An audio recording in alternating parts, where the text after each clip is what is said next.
जय श्री राधे, जय श्री कृष्णा।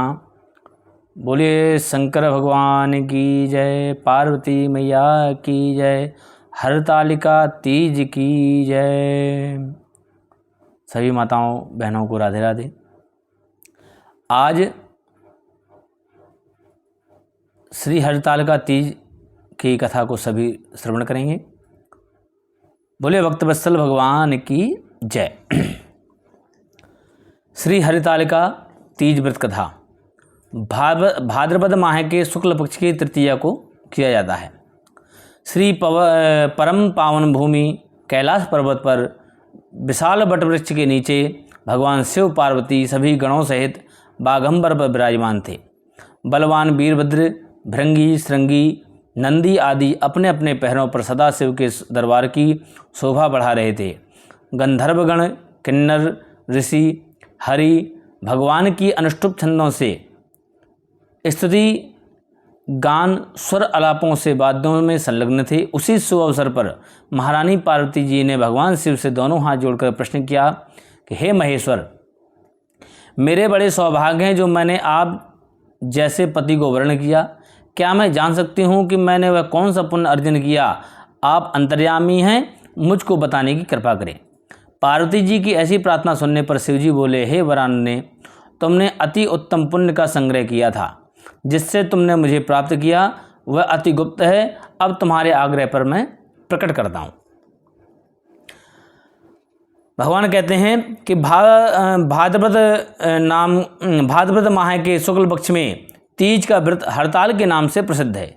यह जैसे तारागणों में चंद्रमा, नवग्रहों में सूर्य, वर्णों में ब्राह्मण, देवताओं में इंद्र और नदियों में गंगा, पुराणों में महाभारत, वेदों में सामवेद, इंद्रियों में मन, ऐसा ही यह व्रत श्रेष्ठ है। जो तीज हस्त नक्षत्र युक्त पड़े वह और भी महान पुण्यदायक होती है। ऐसा सुनकर पार्वती जी ने कहा कि हे महेश्वर, मैंने कब और कैसे यह तीज व्रत किया? विस्तार के साथ कृपा करके मुझे यह कथा सुनाइए। इतना सुनकर भगवान बोले, हे भाग्यवान उमा, भारत के उत्तर में श्रेष्ठ एक पर्वत है उसके राजा का नाम है हिमवान। वहाँ पर तुम भाग्यवती रानी मैना से उत्पन्न हुए थे। तुमने बाल्यकाल में ही मेरी आराधना करना प्रारंभ कर दिया था। कुछ उम्र बढ़ने पर तुमने हिमालय की दुर्गम गुफाओं में जाकर मुझे पाने हेतु तप किया। तुमने ग्रीष्म काल में बाहर चट्टानों पर आसन लगाकर तप किया, वर्षा काल में बाहर पानी में तप किया और शीतकाल में पानी में खड़े होकर मेरे ध्यान में संलग्न रही। इस प्रकार 6 कालों में तपस्या करके भी जब मेरे दर्शन ना मिले तब तुमने ऊर्ध्वमुख होकर केवल वायु सेवन ही किया। फिर वृक्षों के सूखे पत्ते खाकर इस शरीर को क्षीण किया। ऐसी तपस्या में लीन देखकर महाराज हिमवान को अति चिंता हुई और तुम्हारे विवाह हेतु चिंता करने लगे। इसी शुभ अवसर पर महर्षि नारद जी उपस्थित हुए। राजा ने हर्ष के साथ नारद जी का स्वागत व पूजन किया और उपस्थित होने का कारण जानने के इच्छुक हुए। नारद जी ने कहा, राजन, मुझे भगवान विष्णु ने भेजा है। मैं चाहता हूँ आपकी सुंदर कन्या को योग्य वर प्राप्त हो। बैकुंठ निवासी शेषशाही भगवान ने आपकी कन्या का वरण स्वीकार किया है। राजा हिमवान ने कहा, महाराज, मेरे सौभाग्य हैं जो मेरी कन्या को विष्णु जी ने स्वीकार किया है और मैं अवश्य उन्हें अपनी कन्या उमा का वाग्दान करूँगा।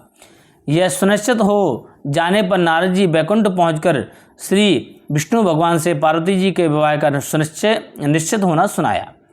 इधर महाराज हिमवान ने वन में पहुंचकर पार्वती जी से भगवान विष्णु से विवाह होने का निश्चित समाचार दिया। ऐसा सुनते ही पार्वती मैया को महान दुख हुआ और उस दुख से विवल होकर अपनी सखियों के पास पहुंचकर विलाप करने लगी। तब भगवान शिव जी कहते हैं कि हे पार्वती, तुम्हारा विलाप देखकर सखी ने तुम्हारी इच्छा जानकर कहा, देवी, मैं तुम्हें ऐसी गुफा में तपस्या को ले चलूँगी जहाँ तुम्हें महाराज हिमवान भी न ढूंढ सकेंगे। ऐसा कह उमा सहेली सहित हिमालय की गहन गुफा में विलीन हो गई। तब महाराज हिमवान घबराकर पार्वती जी को ढूंढते हुए विलाप करने लगे कि मैंने विष्णु को वचन दिया है, वह कैसे पूर्ण हो सकेगा। ऐसा कहे वह मूर्छित हो गए। तत्पश्चात सभी पूर्ववासियों को साथ लेकर ढूंढने को महाराज ने पदार्पण कर ऐसी चिंता करके कहा कि क्या मेरी कन्या को कोई व्याघ्र खा गया, या सर्प ने डस लिया, या कोई राक्षस हर के ले गया।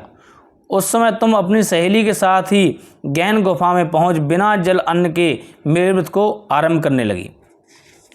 उसी दिन भाद्रपद माह की तृतीया शुक्ल पक्ष की हस्त नक्षत्र युक्त थी। मेरी पूजा के फलस्वरूप सिंहासन हिल उठा, तो मैंने आकर तुम्हें दर्शन दिए और तुमसे कहा, देवी मैं तुम्हारे व्रत और पूजन से अति प्रसन्न हूँ, तुम अपनी कामना को मुझसे वर्णन करो। इतना सुन तुमने लज्जित भाव से प्रार्थना की कि आप अंतर्यामी हैं, मेरे मन के भाव आपसे छुपे नहीं हैं, मैं आपको पति रूप में चाहती हूँ। इतना सुनकर मैं तुम्हें एवं वस्तु इच्छित पूर्ण वरदान दे अंतर्ध्यान हो गया। इधर कुछ बाद में देखा कि तुम्हारे पिता हिमवान मंत्रियों सहित ढूंढते ढूंढते नदी तट पर मारे शोक के मूर्छित होकर गिर पड़े। तो उसी समय तुम सहेली के साथ मेरी बालू की मूर्ति विसर्जन करने हेतु नदी तट पर पहुंची। तो तुम्हारे नगर निवासी मंत्रीगण हिमवान सहित तुम्हारे दर्शन कर अति प्रसन्नता को प्राप्त हुए और तुमसे लिपट लिपट कर रोने लगे और बोले, उमा इस भयंकर वन में कैसी चली आई तुम, जो अति भयानक है। यहाँ सिंह, व्याघ्र, जहरीले भयानक सर्पों का निवास है, जहाँ मनुष्य के प्राण संकट में पड़ सकते हैं। अतः हे पुत्री, इस भयंकर वन को त्याग कर अपने घर को प्रस्थान करो। पिता के ऐसे कहने पर तुमने कहा, पिताजी मेरा विवाह आपने भगवान विष्णु के साथ स्वीकार किया है, इससे मैं इस वन में रहकर अपने प्राण विसर्जन करूंगी। ऐसा सुनकर महाराज हिमवान अति दुखी हुए, बोले, प्यारी पुत्री तुम शोक मत करो, मैं तुम्हारा विवाह कदापि भगवान विष्णु के साथ ना करूंगा। मैं तुम्हारा अभीष्ट वर जो तुम्हें पसंद है उन्हीं सदाशिव के साथ विवाह करूंगा। तब तुम मेरे पर अति प्रसन्न हो सहेली के साथ नगर में उपस्थित होकर अपनी माता अन्य सहेलियों से मिलती हुई कुछ समय बाद शुभ मुहूर्त में तुम्हारा विवाह वेद विधि के साथ भगवान हिमवान व महारानी मैना ने मेरे साथ कर पुण्य को अर्जन किया, पुण्य प्राप्त किया। हे सौभाग्यशालिनी, जिस सहेली ने तुमको हरण कर हिमालय की गुफा में रख मेरी प्राप्ति का व्रत किया, इसी से इस व्रत का नाम हरितालिका पड़ा और यह व्रत सब व्रतों में उत्तम हुआ। इस प्रकार सुनकर माता पार्वती ने कहा, प्रभु आपने मेरे मिलने की सुखद कथा सुनाकर मुझे प्रसन्न तो किया, पर इस व्रत को करने का विधान क्या है इसका फल नहीं सुनाया। कृपा करके मुझे इसके करने की विधि व पृथक पृथक फल भी सुनाइए। इतना सुन के भगवान सदाशिव ने कहा, प्रिय मैं इस व्रत राज का फल सुना रहा हूँ। यह व्रत सौभाग्यशाली नारी व पति चाहने वाली कन्याओं को करना चाहिए। यह व्रत भाद्रपद के शुक्ल पक्ष की द्वितीया की शाम को प्रारंभ कर तीज का व्रत धारण करें।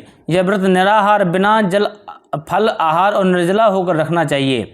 भगवान शिव पार्वती की प्रतिमा स्वर्ण के स्थापन करके केले पुष्प आदि के खंभे स्थापित कर रेशमी वस्त्र के चंदोवा तान कर बंधनवाल लगा करके भगवान शिव की बालू की शिवलिंग स्थापित करके पूजन, वैदिक मंत्र स्तुति, गान, वाद्य, शंख, मृदंग, झांझ आदि से रात्रि जागरण करना चाहिए और भगवान शिव के पूजन के बाद फल फूल, पकवान, लड्डू, मेवा, मिष्ठान, तरह तरह के भोग की सामग्री समर्पण करें।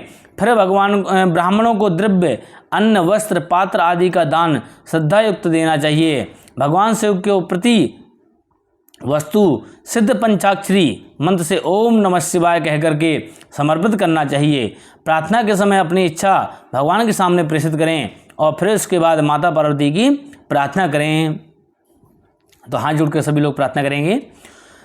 जय जग माता मेरी भाग्य विधाता, तुम हो पार्वती शिव प्यारी, तुम दाता नंद पुरारी, सती संतों में रेख तुम्हारी, जय हो आनंद दाता। जय जग माता मेरी भाग्य विधाता, इच्छित वर मैं तुमको पाऊँ, भूल चूक को दुख न उठाऊँ, भाव भक्ति से तुमको पाऊँ, कर दो पूरन बाता। जय जग माता मेरी भाग्य विधाता। इसके बाद प्रार्थना के बाद पुष्पों को दोनों हाथों में लेकर पुष्पांजलि समर्पित करें।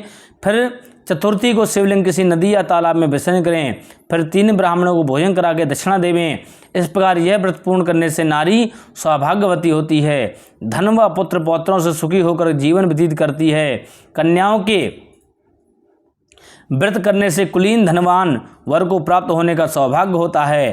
तो हे देवी, जो सौभाग्यवती नारी इस व्रत को धारण करती हैं वह बार बार वैधव व पुत्र सुख को, जो सौभाग्यवती नारी इस व्रत को धारण नहीं करती हैं वह बार बार वैधव व पुत्र सुख को प्राप्त करती हैं। बोलिए भक्तवत्सल भगवान की जय, शंकर भगवान की जय, पार्वती मैया की जय।